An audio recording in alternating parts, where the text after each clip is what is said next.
नमस्ते दोस्तों, मैं अनिल शिंदे ऑर्चिस में आप सबका स्वागत करता हूँ। आज की हमारी गाड़ी है ऑडी Q3 2013 की। इस गाड़ी में हम सीट को अपहोल्स्टरी और स्टीयरिंग व्हील रिस्टोर करने जा रहे हैं। सीट को अपहोल्स्टरी के लिए हम ले रहे हैं हमारे लिली सीरीज का LY15 मिल्डू कलर और स्टिचिंग का कलर होने वाला है आइवरी। पैटर्न का नाम है ओरिजिनल पैटर्न। आइए गाड़ी देखते हैं।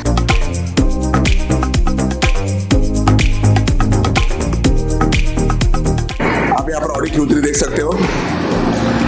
इस गाड़ी में हम सीट को अपहोल्स्टरी, फ्रंट आर्मरेस्ट और स्टीयरिंग व्हील रिस्टोर करने जा रहे हैं। अब आगे प्रोसेस का वीडियो जरूर देखें, चैनल को सब्सक्राइब करें, वीडियो को लाइक और शेयर करना ना भूलें। Thank you very much.